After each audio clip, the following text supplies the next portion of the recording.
गणानां त्वा गणपतिगुं हवामहे कविं कवीनामुपमश्रवस्तमं ज्येष्ठराजं ब्रह्मणां ब्रह्मणस्पत अनुशृण्वन्नोतिभिः सीदसादनम्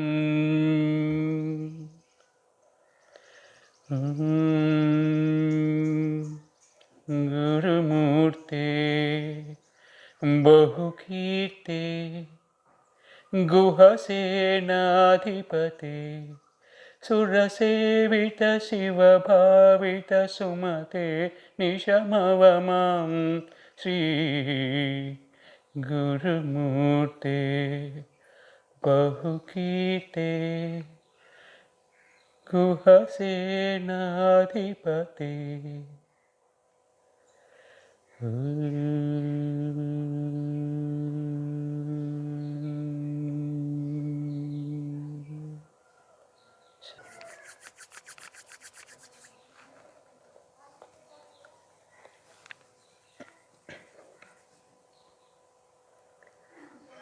Hari Om.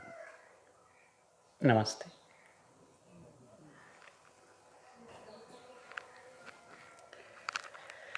Today I'm going to start this philosophy session with a quote.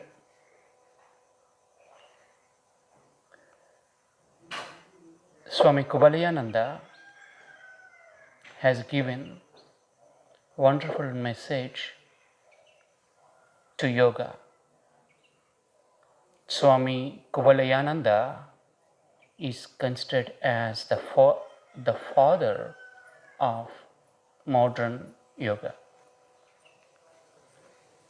He has started first scientific laboratory for yoga in early 90s.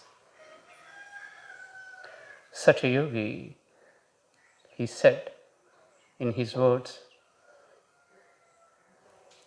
I'm sharing that with you about yoga. What he said about yoga in his words, I'm sharing with you.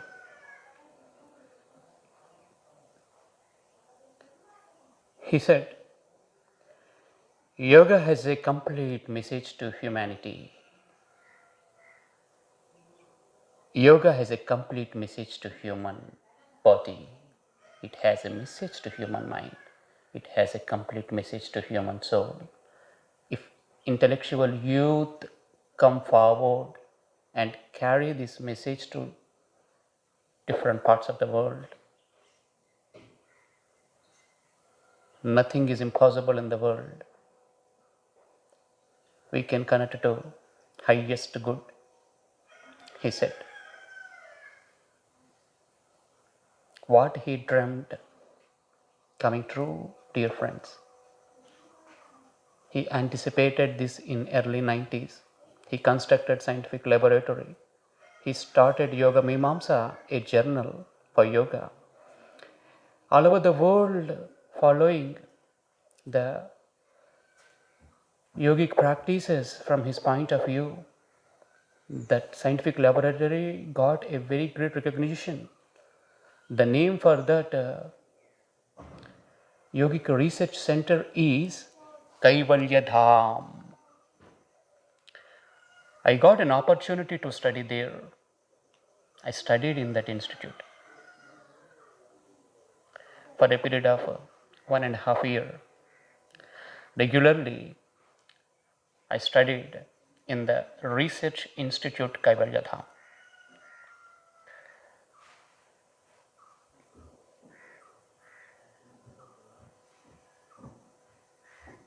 What this yogi anticipated, dreamt, what he dreamt, coming true. Not only he, many yogis at that time, they were thinking a lot about the message of yoga to convey.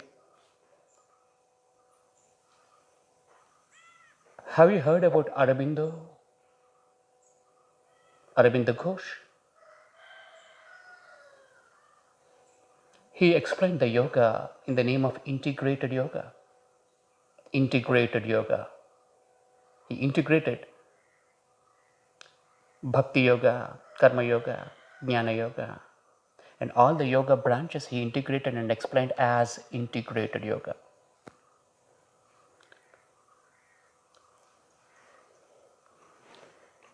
The sage master Ramana Maharshi, the same yoga explained in Vedantic point of view. Many expressed the yoga, they conveyed the message. Thinking of the enlightened masters in those days who lived at the time. Enlightened masters live all the time, even though they leave the body. So they are alive even now. Swami Kubalayananda, what I am sharing with you, what the quote which I am sharing with you is that Swami Kubalayananda, he dreamt that every individual should learn the yogic practices and they should share to every human. Through that we can bring glory to the world, wellness. Everything will be prosperous then. He anticipated like that. What he dreamt coming true. We all parts of the world now realizing the importance of yoga. And we're also celebrating the June 21st as International Yoga Day and celebrating many good things happening in the name of yoga, yogic education. But if again put a question here, is the message of the yoga is really carrying forward well? If you put a question, it is a question mark. Why? Because the message is transferring to different parts of the world. Now the things changed in the advancement of the technology and people using different electronic gadgets and mediums through which this message is carrying forward undoubtedly. This is the digital era. But is really the holy message of yoga is carrying forward in an authentic manner in its own meaning? If you put a question, no, my dear friends, no. That's not happening. Half knowledge is always dangerous. It is better to be empty than half knowledge. If the mind is empty, it's okay. If this is half knowledge, it is dangerous. And those who are with half knowledge and with grabbed knowledge and with mixed kind of mindset and without enlightenment, if they start teaching of this spiritual science, if the materialistic start teaching the spiritual science by keeping a mask of spirituality on their face, and then it is again a very big damage to the real essence of the spirit of yogic sciences. That's what happening in these days. And the yogic way of journey, we are not commenting on anyone and not saying anything wrong to anyone, but just we are discussing the things happening around to be aware.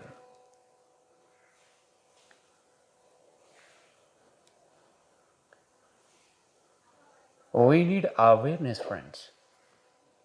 We need awareness. Philosophy of yoga. And with this wisdom, wisdom is the power. With this power, you can shine high. You can shine bright. What we need is an authentic study, a systematic study. That we need, dear friends.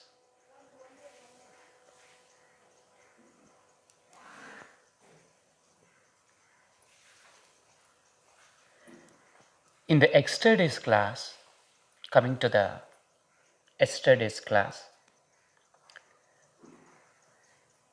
I have given you the definition for the word yoga. What yoga is? What is yoga? Union. Yes. And dear friends, now this is the time to connect to that authentic meaning of the word yoga. Get ready for that. Now, get the authentic study. This 25 days not sufficient to connect to the authentic meaning of the philosophy completely, but you can definitely connect to that essence. To a sip of the honey is enough for you to understand. A drop of honey is enough for you to understand what it is. So taste a drop and connect to that essence, that I can connect you to that essence. Even that single drop you are tasting, but you are understanding what it is. You are connecting to that flower. And with that awareness now, you can, if you overtake in the less time also, if you take the whole bottle at a time also, it won't be digested. So there is a time, long journey. It's a long journey. Yoga is a complete way of life. Get the meaning in an authentic manner. Now, listen to me. What is yoga? I said to you, yoga is a Sanskrit word. Sanskrit word. It is derived from the Sanskrit word root yuj. What is yuj? This is a word derivative. According to word etymology, they derived the word yuj as yujus samadho yogaha. Yuj having a meaning of samadhi. That samadhi is yoga. Yujus samadho yogaha. Now listen carefully. Yujus samadho yogaha. In Sanskrit, the word ends with aha, ha, like that. Generally, many words end with aha. Aha means it's an ending.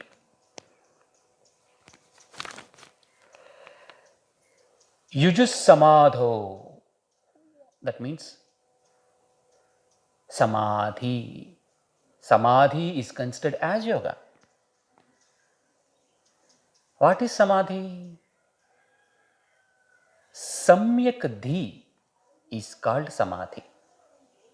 That means balanced intellectuality, balanced intelligence is called samadhi.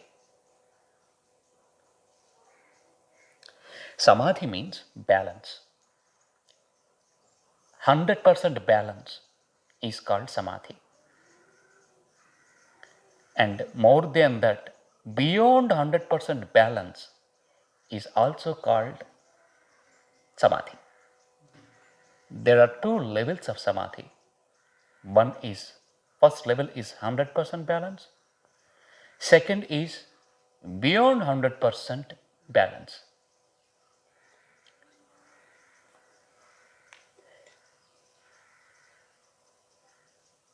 The 100% balance in Sanskrit, we call it as samprajnata samadhi.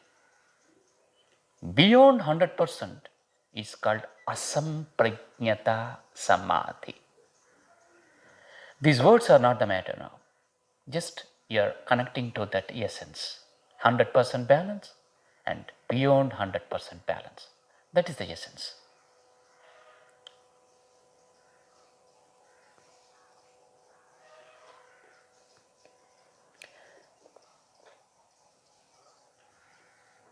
One thing you have to understand here, as you are going to become yoga teachers, a teacher need wisdom. Teacher, as you are going to be a yoga teacher in future, we are all becoming yoga teachers in future. So you're coming here, you opted this course, this teacher training course. So a teacher should know what is the meaning. Now, if anybody asks you what is yoga, you have to answer as what? Samadhi. Keep it in your mind. Keep it in your mind. Never forget this. Yoga means what? Now repeat it. Samadhi.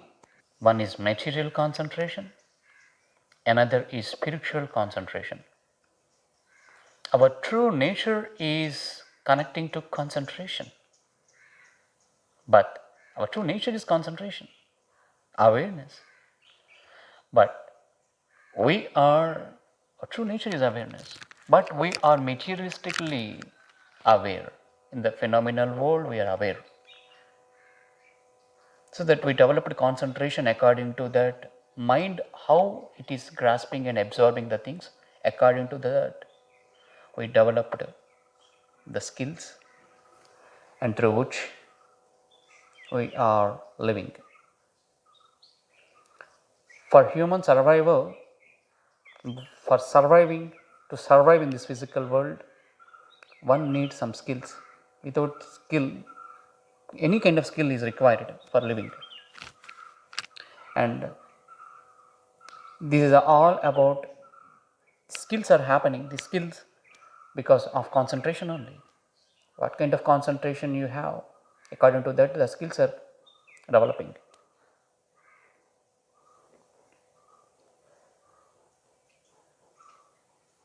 Everyone having concentration in their own interest, on which aspect they have interest, that interest is becoming a skill for them naturally.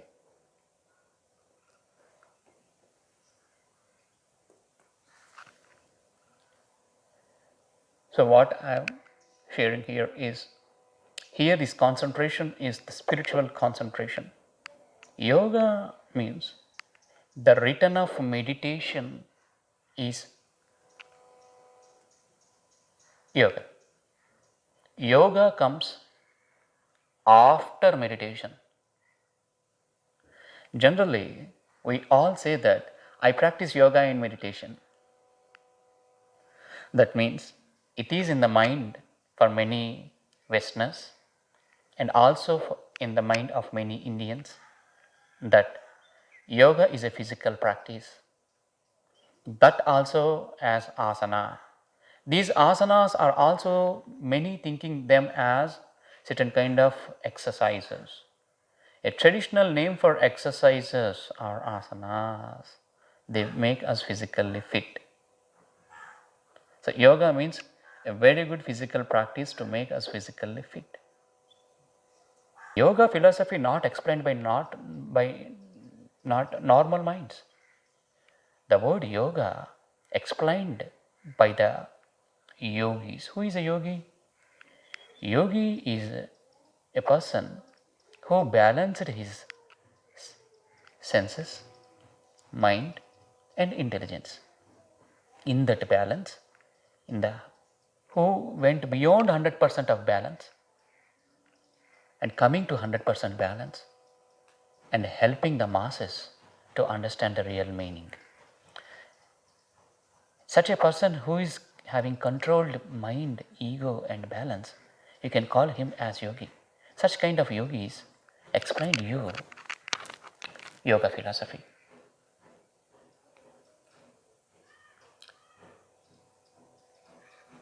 To connect to yoga, to understand the meaning of the yoga, you cannot understand it through mind. You have to understand it through soul. Where is soul? The soul in the human body is right side of your chest. Left, generally we say left side is heart, but right side to that heart is chest. Close to that, you having spiritual heart. It was said in the Rig Veda that Atyatishta Dasangulam, it is 10 inches width and length, like this. Dasha angulam, that means 10 inches. It's like a thumb here, it is like this, and up to 10 inches it is spreading the soul in your human body. From here, this is the place where your soul rests in the human body. This is a spiritual heart. From your heart you have to connect to yoga, not through mind. Through heart you have to connect to yoga. Opening the heart happens only when there is peace inside, only when there is ultimate happiness inside. Then only that spiritual heart opens. With that opening mind,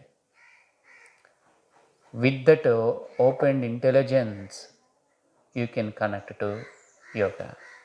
In another way, balanced mind, balanced ego, balanced intelligence is considered as soulful state.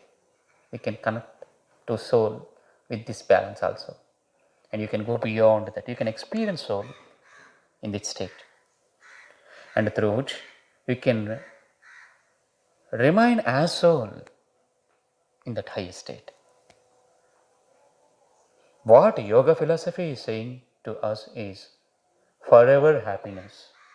We have to be happy for all the time. There should not be suffering at all. No suffering. We have to be happy all the time. How is it possible to be happy all the time? Possible? Possible. Possible if you connect it to yoga. Generally, we all human beings, we struggle. It is all the time we experience the misery and happiness as 50-50.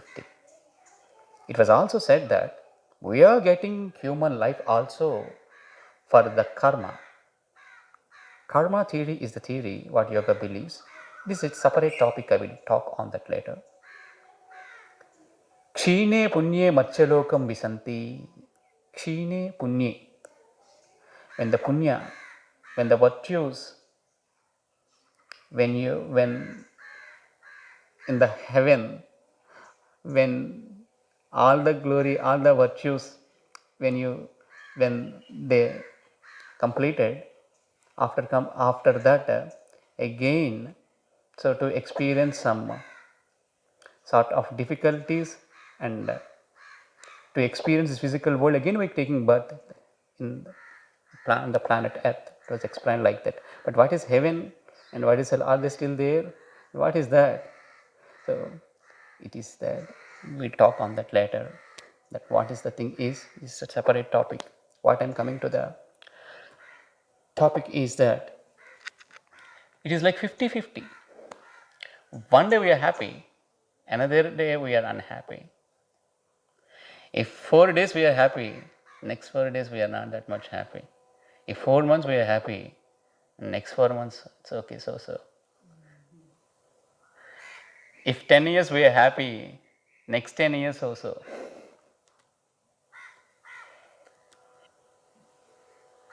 It is always 50-50. For all human beings, the karma for all human beings is like 50-50. According to their energy levels, there is a variation that is different.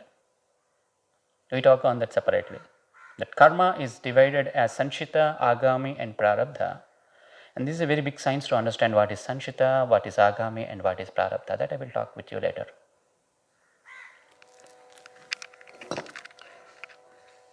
This is karma.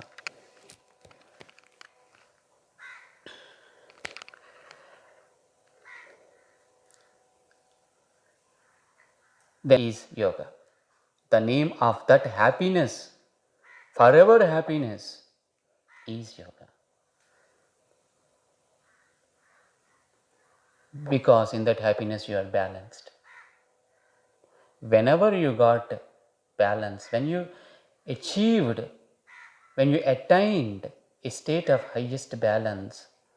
In that balance, you can connect to ever permanent happiness.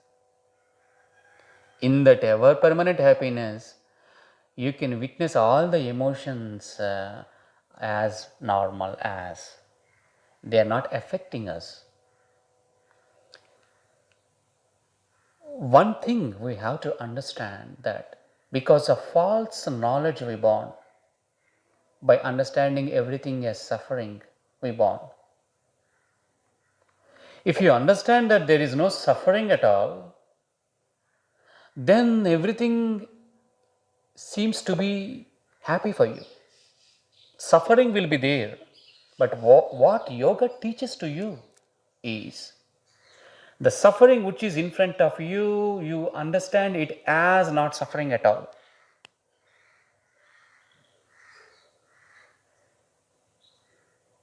If you convert the suffering as happiness, so yoga tells you a way how to convert suffering as happiness.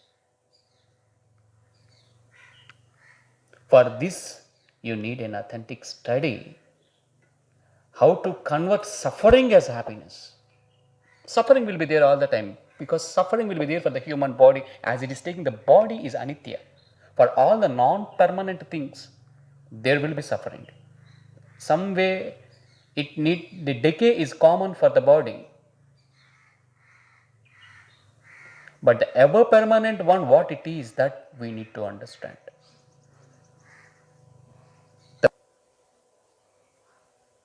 These faculties are the intellectual faculty, mind, ego.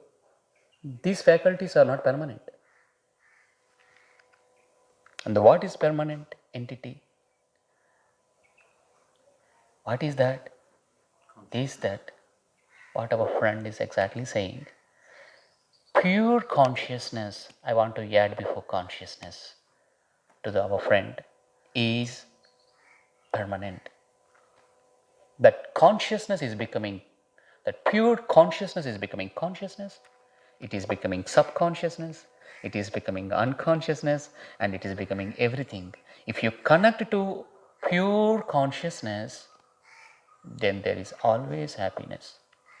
Now the question is, how to experience pure consciousness and what is pure consciousness?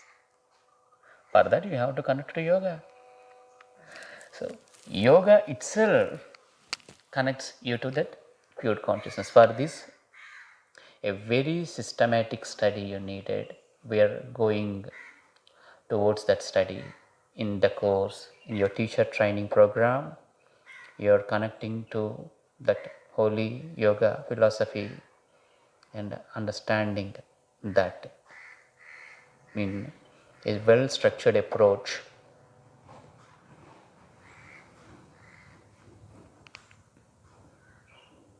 Yoga means happiness. What kind of happiness? Ever permanent happiness. When we get that ever permanent happiness, when we connect to pure consciousness. The name of all this is balance.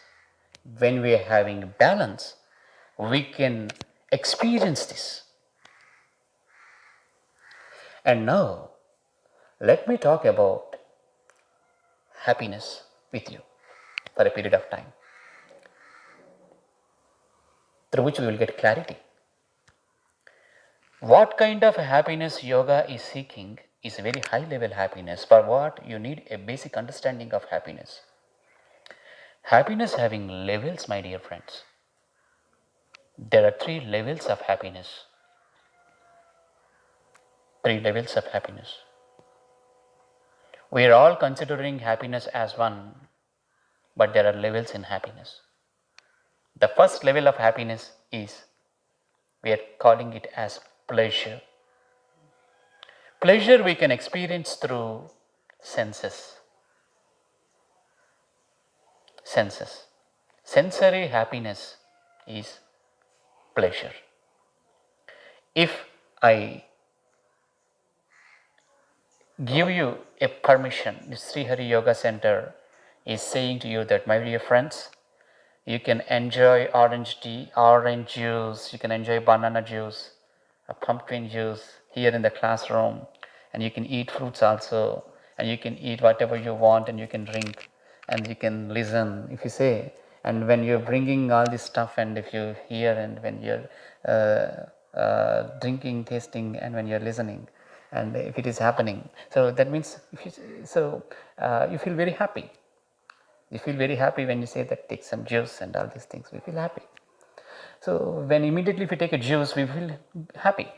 This happiness is that the tongue is getting satisfied by that taste. So sense, this is sensory satisfaction. This is called pleasure. We feel very happy when we taste orange juice. If you taste what you call, if you taste masala dosa, how you taste masala dosa? You like it? If you taste masala dosa, you feel very tasty. And this is that called, you can call it as pleasure. For example, if you are trekking a mountain with your boyfriend, you feel it as pleasure. This is pleasure. Senses will be very happy first. So when the senses are becoming happy, that has the seeking that happiness through senses only. And same boys with their girlfriends. It is sensory pleasure only.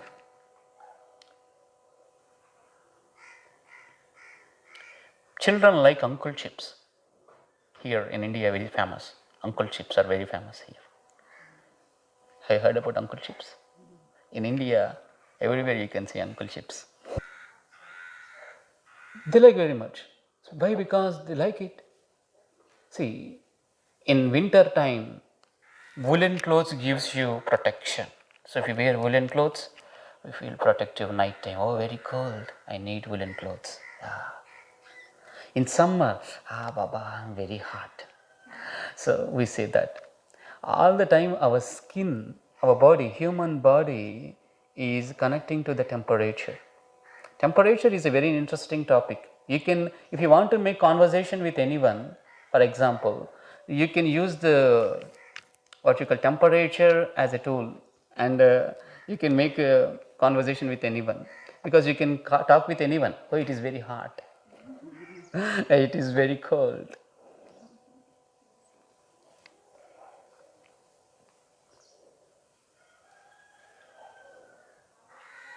Pleasure only.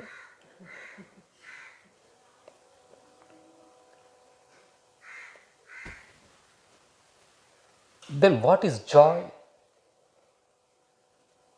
Joy. This is higher level of happiness than compared to pleasure. If you are seeking the happiness through mind, a kind of happiness coming to you. But mind is very full of emotions.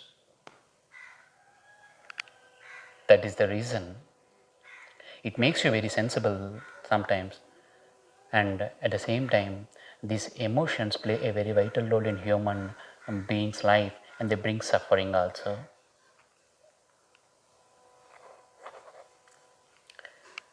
Joy is a kind of happiness. If your expectations are not getting fulfilled according to the joy, then that is suffering. What is joy? Let me explain first. Joy is that generally in artists, those who practice fine arts, in them we see joy, the very active, very special plane of mind we see. Those who love nature, the nature lovers, in them you can see a kind of happiness which is special. And those who listen to the classical music, than the west beat and all that, something they are interpreting with the mind, and they're seeking some peace in their lives, and a kind of extra from the mind, some special happiness they are seeking. uh, those who are artists, who are painters, so they feel happy when they're painting beautiful paintings, they draw. uh, so painters having a kind of happiness. that is through which they feeling joy. This joy is coming to them through the mental state, from the mental state. This is joy. Classical singers, they're experiencing a kind of inner joy coming from inside, from the mind. They are experiencing some special happiness from the mind. It's the power of the mind. Everything is mind. That's the power of the mind. They experience it, and through which they feel happy.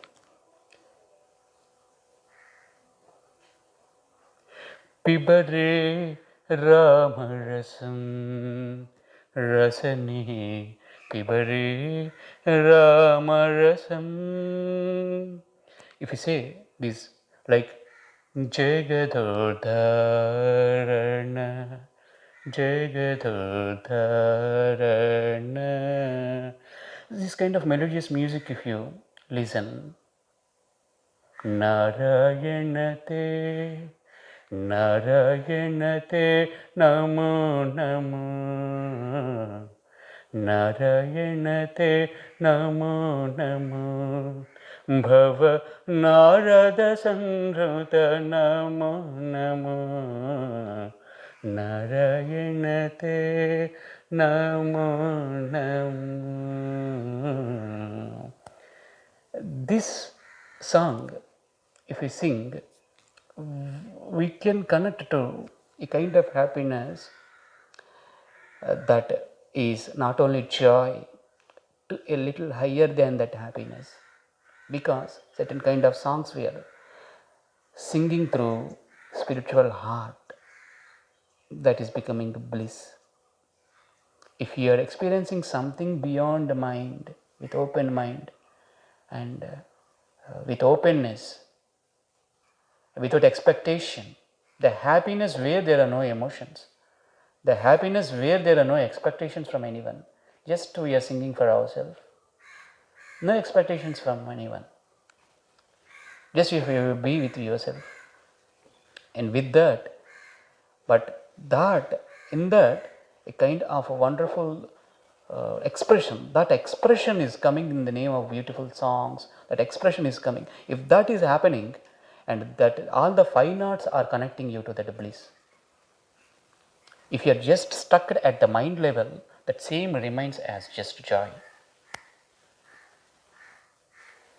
That joy, that is the reason many orators, ethics, morality, that means goodness is different and spirituality is different. Different. Joy is a level. In the joy, in the level of joy, the happiness what we are seeking in this, we cannot say that this happiness is permanent, because the writers, when they are not reaching their expectation, something when they are missing, they feel unhappy. For example, a writer, he was loving Switzerland very much. For example, he went to Switzerland and he saw the beautiful mountains, and he was writing a wonderful book on the Switzerland beauty.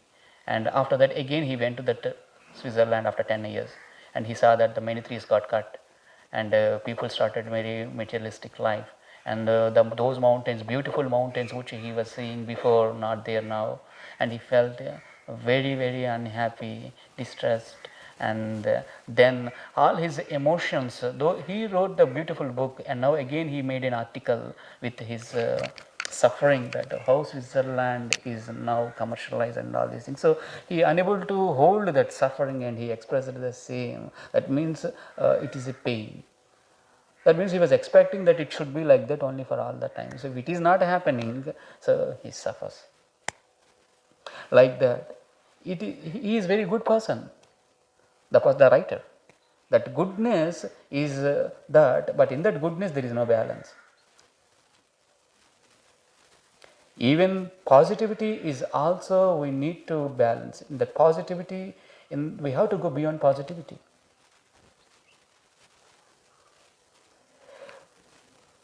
As long as we connect to positivity, there will be always a discussion of negativity. In the discussion, again we suffer.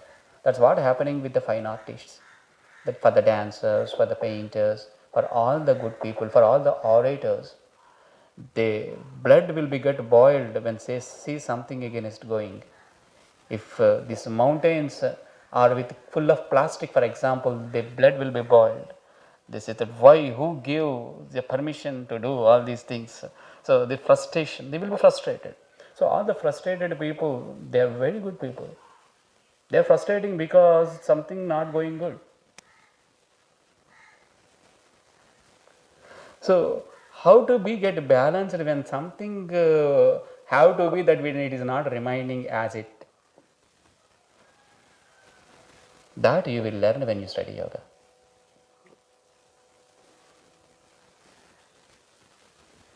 This is bliss. The name for this is bliss. Bliss is the happiness when the intellectuality is balanced. Then you can experience it. Through intellectuality, you will experience bliss. That means in the balanced intelligence, you will experience bliss. Because with intelligence only we are speaking about bliss. So in the balanced intelligence, we experience bliss. And we can be one with that blissful consciousness if you go beyond.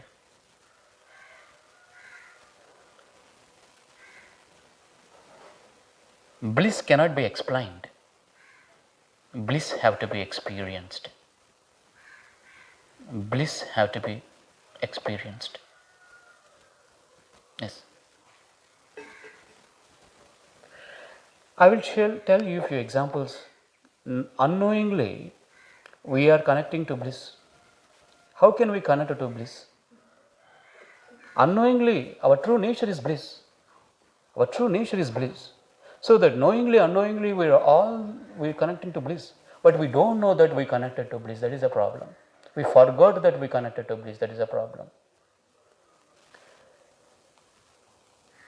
At the time of unconditional loving, we can experience bliss.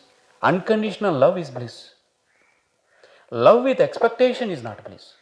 If there is a love, that love is having no expectation, that is considered as bliss. That is bliss. At the time of giving, a kind of special happiness comes from inside. Without expectation, if you are giving something to others, very happiness comes from inside. You see some people, they love charities. Why they are doing charities? Because a person who is very conservative always laughs at the person who is doing charities. Oh, I'm just so he's foolish person, so he's doing many charities. I'm very intelligent, so I'm preserving everything. But it's not like that. So they cannot understand the real happiness what is there in charities, because those who are giving charities, they connected to that bliss, so that they are giving charities. True, dear friends. Lots of happiness comes when they give. Giving makes happy. If you have 2 pens, just share one writing pen to one. If you have 2 books, share one wonderful book to your friend. You feel very happy without expectation. That makes you happy. The cooked food, if you share to others, makes happy. And in that, there is bliss. But the person who is giving charities, from whole day he is not giving charities. It doesn't mean that you give the every time charities, but it is that he have to. But the thing is that according to his level, his capabilities, the thing is how much time he is remaining in that happiness is again a question mark. We know the truth, but holding on that truth is challenging.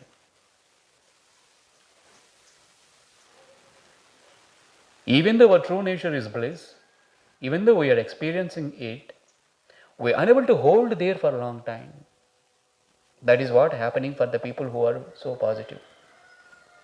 So that we are unable to go beyond positivity. So that still we are emotional. What we have to learn is holding on that noble path. Achieving highest state, climbing a mountain may be easy. It is very difficult actually. But after climbing a mountain, holding at the cliff of the mountain without falling down is most important. If you fall down, so it will be very huge damage to the body.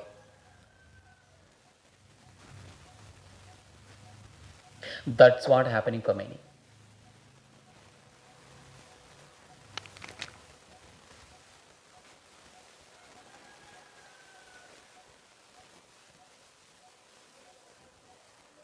Bliss is a soulful trekking with a feel of soulful feel.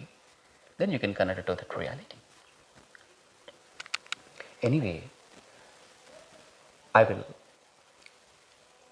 explain to you few more examples of happiness. See, that happiness which is impermanent, that we human beings are seeking as permanent because of false knowledge. This is the problem. If you understand this problem, then naturally the darkness will be relieved. That is the light. We human beings are searching happiness in persons, in places, in objects. We are searching happiness in masala dosa. We are searching happiness in pani puri. We are searching happiness in places like what you call Varanasi, places like Dharamshala, places like Nainital. So we are searching places. There is happiness. Yes, happiness is there in Austria. Happiness is there uh, in the beautiful island. There is a place uh, close to what you call there is an island here in the south part of India. They love the island close to what you call in Andhra Pradesh, close to Tamil Nadu. There is in Maharashtra border actually. There is a island. The name of that immediately I'm not getting that island. So very popular island. So everyone loves to go there and want to stay there. Oh, Andaman is a Nicobar is a very big island. Goa, Goa is island, but this place Panja is a place, small place. Lord Dattatreya stays there. People love to go there.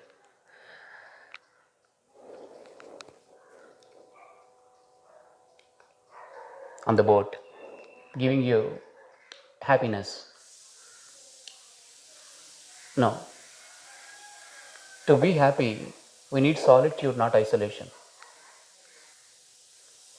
That lifestyle makes us to connect to that happiness. How to that learning of that lifestyle, you can you can you can practice from learning of that lifestyle will be known to you if you connect to that yoga philosophy texts written by the enlightened masters, which we can everyone can follow that. Bliss is that what yoga is seeking for. What yoga philosophy is seeking? Bliss, not pleasure, not joy. Those who attained that bliss explained the philosophy. What? Yoga philosophy.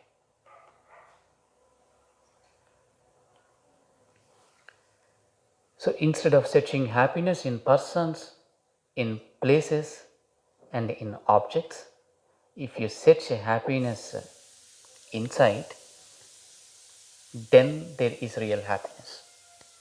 If you switch on a torch, 90% people will follow the light and they just run towards that light which is forward.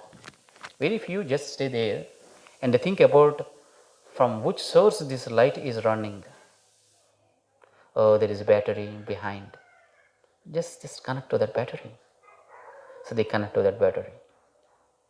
So to recharge ourselves, we need to connect to our soul battery. Soul is the battery for us through which this body is running, operating. We need proper recharge to the body, for which your two nostrils are like two plug pins through which the current is passing. Prana, breathe. So you need to recharge with the proper, what you call, pranic current. Then this body will be recharged. If you sit comfortably, as long as you're running, you cannot inhale properly. Your body won't be get recharged. If you sit quiet, then you can experience the prana flow in the body, pranic current in the body, through which your soul battery will be get recharged. The name of that soul recharge is bliss. For that we need calmness, quietness, stillness. That stillness name is asana. So that Yogi Patanjali explained it very nicely as Sthira Sukham Asanam. Stable and comfortable is pose. When you are settled, you relax. And that one pointedness will come naturally as you sit. For this sitting, to be quiet, just immediately you cannot sit. For this, many asanas, 8400 thousands of asanas recommended to make your mind quiet.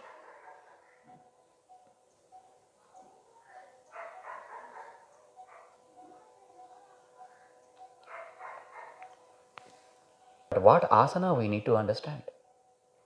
Asanas are not exercises like practices to follow. The word asana is coming from the word root as. Asate anena iti asanam. Soon I will connect you to that. What is asana? What is pranayama?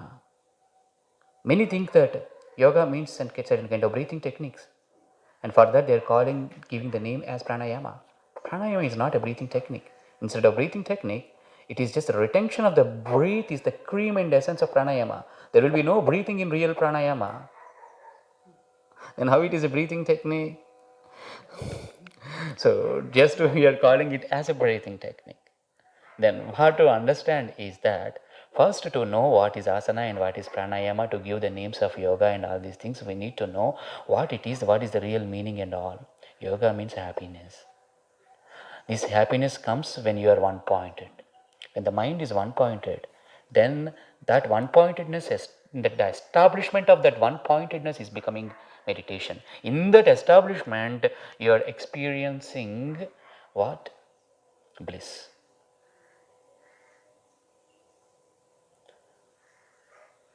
So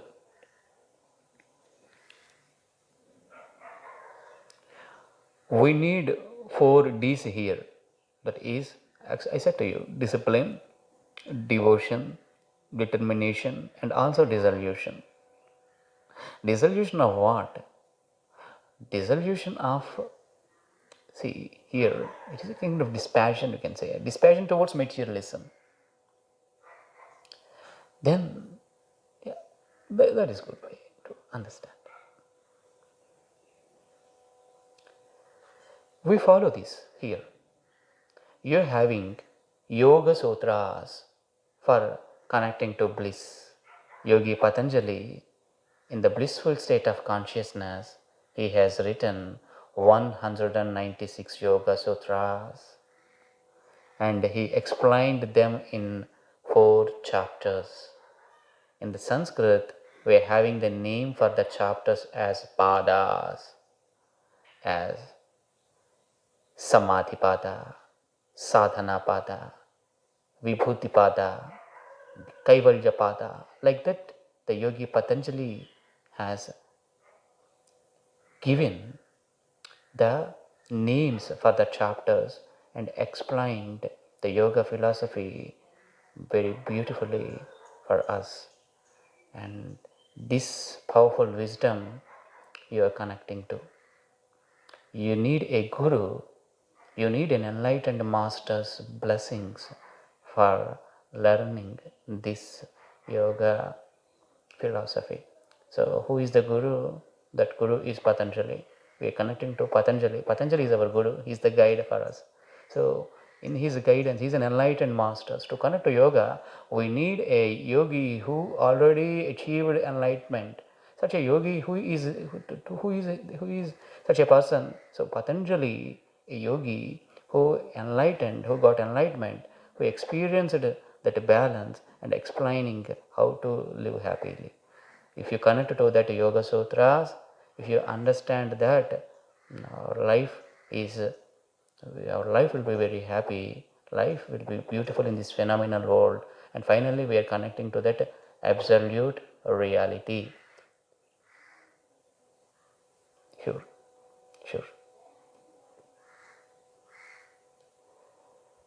Coming to the meaning of the word yoga, I said that yoga means union and yoga means separation. What to unite and what to separate is that question now. Separation is becoming union in its final end, and union is itself becoming separation at its end. If you separate unreality from the reality, if you separate unreality from the reality, what is happening? Your mind is unifying with body. Then all the emotions in the middle are getting balanced. Then you are connecting to what? Spiritual heart. What is that? Bliss. Okay, what is real and what is unreal? Reality is that the all pervading energy is real, and the mind, the intellectuality, the ego, all the things what we are feeling that which are real are unreal, dear friends. The world what we are looking as real is unreal according to yoga philosophy. The world what we are believing as true, as real, is unreal according to yoga philosophy. Yes. Many translated yoga philosophy as a dualistic philosophy. In the dualistic philosophy, the world is real and God and soul also real. There are no two truths, friends. So yoga looks like dualistic philosophy, but yoga is not a dualistic philosophy. Yoga is a non-dualistic philosophy. It is called Advaita. What is Advaita? Nadvaita is Advaita. That means there is no second. If there is no second, only if there is one, there is a probability of two. If there is no two, it is only one. Okay? Do you got my point? If there is one, there is a probability of two. If you negate two, then what remains is one. Okay? That what yoga is. So there is no second. Second is not there. What is the second? There should not be second thought that this world is not there. That's it. Then what remains is that the energy. Energy is permanent. That energy is just manifested as many. There is only one energy existing all the time, and it exists all the time. That only one energy is manifesting as many. One is becoming two, and two is becoming many.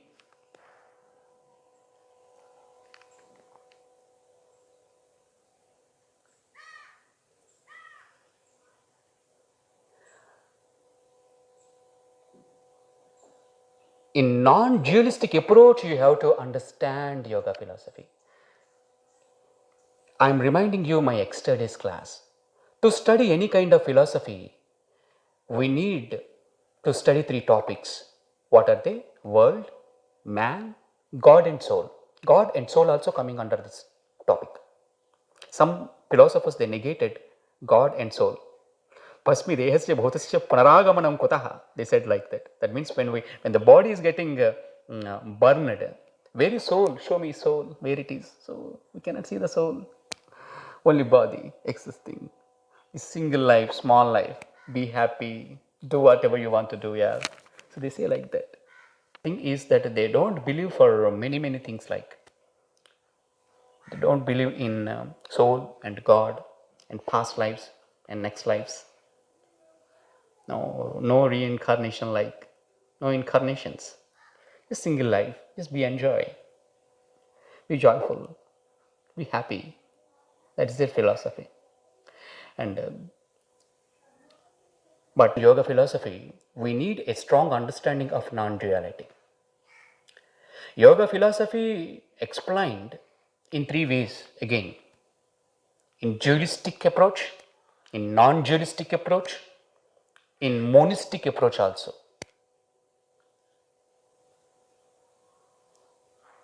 If you study yoga in monistic approach, in dualistic approach, you cannot connect it to ultimate truth. So to study yoga, you need a non-dualistic approach.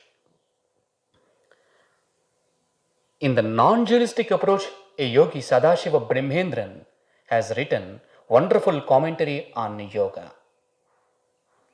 That is Yoga Sudhakara Vritti. This is going to be your text for understanding yoga philosophy. There are 16 classical commentaries regarding yoga. Among that, this is a very standard and authentic text in my research, and everybody who studies this text, his mind will be opened, through which we can understand. Truth is one, but according to the perception, many understand that, and the perception is, according to the perception, they are receiving it in dualistic approach. Some having dualistic approach, so they connected yoga in that manner. So they have written like that. But Yogi Patanjali never explained whether the yoga philosophy is dualistic, non-dualistic, or monistic. It just explained yoga as yoga. What is yoga? Yoga is yoga. Yoga is yoga. So non-dualism having no controversy with dualists and monists, but monists and in monism and they are having always arguments. But non-dualism, there are no chances of arguments. Those who are not arguing, we respect them. There is peace in it. Yoga looks like dualistic philosophy. It doesn't wrong. So non-dualistic people are not denying that. In the beginning, it looks like dualistic philosophy because immediately we cannot reject this world. Yoga rejected the world, my dear friends. Yoga rejected the world. But to reject the world, it accepted the world in front of you in the beginning. After accepting the world, we are rejecting the world with balance. Immediately, if you reject the world with imbalance, it is not bliss. So, as we born, we have to accept. So, this accepting the world with balance and rejecting the world within and connecting to that ultimate peace is yoga. For that, you need a very systematic study of Yoga Sutras in a non-dualistic approach. So, all the Yoga Sutras in non-dualistic approach, the essence of the 4 chapters, you are connecting from tomorrow. There is a wonderful prayer, Purnamada Purnamidam Purnat Purnamudachyate, Purnasya Purnamadaya Purnameva Vasishyate. This is the prayer. Through this prayer, we are concluding this session. The holy essence of yoga philosophy is there in the prayer itself. So next day's class, I am connecting you to this prayer and explaining what yoga is from this prayer. And no hurries, just relax. We're having many classes to go through. Join your hands, close your eyes and repeat the mantra Om Purnamad Purnamidam Purnat Purna Muda Achyate Purnasya Purna Adaya Purnam Eva Avasishyate. Om Shanti Shantihi.